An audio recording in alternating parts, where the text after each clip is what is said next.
ఎన్టీఆర్ జిల్లా నందిగామలో వినూత్న కార్యక్రమానికి శ్రీకారం చుట్టారు ఎమ్మెల్యే తంగిరాల సౌమ్య.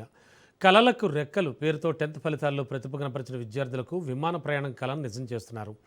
ప్రభుత్వ పాఠశాలల్లో 550కి పైగా మార్కులు సాధించిన టాప్ 6 విద్యార్థుల్ని హైదరాబాద్ వరకు విమానంలో తీసుకెళ్లారు ఎమ్మెల్యే సౌమ్య. గత సంవత్సరం కూడా ఇదే తరహాలో టాప్ 5 స్టూడెంట్స్కు విమాన ప్రయాణం కల్పించారు. బడుగు బలహీన వర్గాల పిల్లలకు విమానం ఎక్కడం ఒక కళని, ఆ కళను నెరవేర్చడమే కార్యక్రమం ఉద్దేశం తెలిపారు. ఇక విద్యా వ్యవస్థలో మంత్రి లోకేష్ తీసుకొచ్చిన మార్పులతో విద్యార్థులు మెరుగైన ఫలితాలు సాధిస్తున్నారని చెప్పారు. ఇక గత సంవత్సరంతో పోలిస్తే నందిగామ నియోజకవర్గంలో పాస్ శాతం 4% పెరిగిందని వెల్లడించారు.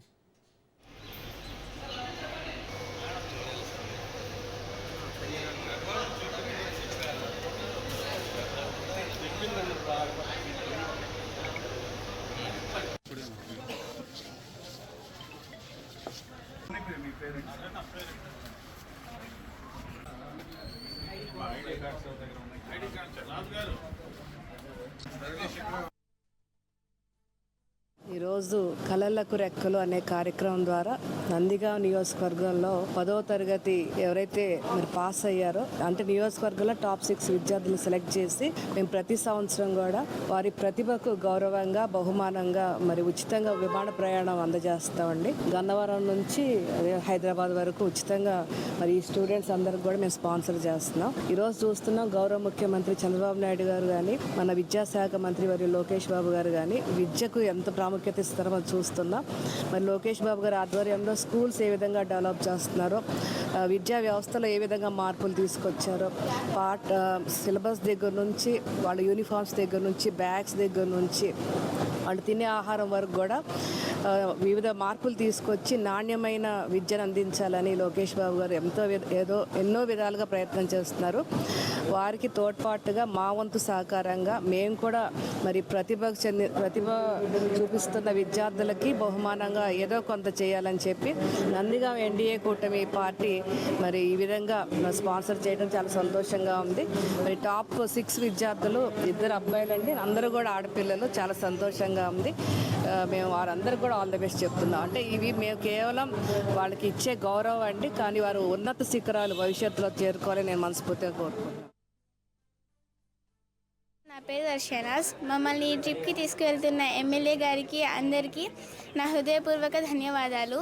మన ఎడ్యుకేషన్ మినిస్టర్ నారా లోకేష్ గారికి ఇంకా థ్యాంక్స్, మాకు ఫ్రీ ఎడ్యుకేషన్ ప్రొవైడ్ చేస్తున్నందుకు. నా పేరు ఉప్పులూరి సోనిప్రియ. నాకు ఎమ్మెల్యే గారు చాలా హెల్ప్ చేశారు. థ్యాంక్ యూ మేడం, మమ్మల్ని ఫ్లైట్లో తీసుకెళ్తున్నారు. థ్యాంక్ యూ అండి. మా టీచర్స్ కూడా నాకు చాలా హెల్ప్ చేశారు. Thank you teachers. Thank you Nara Lokesh గారు. నమస్కారం, నా పేరు పి వెన్నెల. నేను డాక్టర్ బిఆర్ అంబేద్కర్ గురుకులం ముప్పాల స్కూల్ నుంచి వచ్చాను. Madam, first of all thank you madam. మీరు ఒకరోజు మా స్కూల్కి వచ్చినప్పుడు ఫస్ట్ మార్క్స్ వచ్చిన వాళ్ళని ఫైట్ జర్నీ తీసుకెళ్తా అన్నారు. అట్లా వెళ్ళాలనేసి నేను పట్టుదలతో చదివాను. Thank you madam. In marks score చేసినందుకు నాకు మా టీచర్స్ కూడా చాలా హెల్ప్ చేశారు. యాక్షన్ ప్లాన్ కూడా చాలా యూజ్ అయింది. Thank you so much. ప్రకటించిన 10వ తరగతి ఫలితాల్లో అద్భుతమైనటువంటి ఫలితాలు సాధించినటువంటి విద్యార్థుల్ని గుర్తించి నందిగామ శాసనసభ్యురాలు శ్రీమతి తంగిరాల సౌమ్య గారు వారి ప్రోత్సాహం కోసం హైదరాబాద్ విమానంలో తీసుకెళ్ళడం జరుగుతుంది. ముఖ్యంగా ఆంధ్రప్రదేశ్ ప్రభుత్వం, కూటమి ప్రభుత్వం వచ్చిన తర్వాత అత్యంత ఛాలెంజ్కరమైనటువంటి ఈ విద్యా వ్యవస్థని దారిలో పెట్టడానికి విద్యాశాఖ మంత్రిగా ప్రమాణ స్వీకారం చేసిన దగ్గర నుంచి అనేక సంస్కరణలతోటి విద్యార్థుల్ని, ఉపాధ్యాయుల్ని ప్రోత్సహిస్తూ ప్రభుత్వ పాఠశాల బలోపేతానికి కృషి చేస్తూ ఉన్నారు. అందులో భాగంగానే మొత్తం ఆంధ్రప్రదేశ్ చరిత్రలో మొట్టమొదటిసారిగా అన్ని ప్రధాన పత్రికల్లో, అన్ని మీడియాల్లో ఒక వీడియో రూపంలో కానివ్వండి, ఒక అడ్వర్టైజ్మెంట్ రూపంలో కానీ 590 మార్కులు వచ్చినటువంటి విద్యార్థులను ప్రోత్సహిస్తూ మొట్టమొదటిసారిగా గ్రామీణ పేద విద్యార్థుల్ని పత్రికాముఖంగా ప్రజలకు పరిచయం చేసినటువంటి ఘనత ఈ రాష్ట్ర ప్రభుత్వానికి ఉంది. ఇలా ప్రోత్సహిస్తూ ఉన్నట్లయితే ప్రభుత్వ పాఠశాలలు ముందుకు వెళ్ళటం అనేది తథ్యం. ఇంకా చిన్న సంస్కరణల ద్వారా, పెద్దటువంటి విధానాల ద్వారా కూడా మరి రాబోయే 3 సంవత్సరాల్లో విద్యాశాఖని బలోపేతం చేస్తూ ప్రభుత్వ పాఠశాలని బలోపేతం చేసే కృషి చేస్తున్నటువంటి మరి లోకేష్ గారికి మా ఉపాధ్యాయ సంఘాల తరఫున ప్రధాన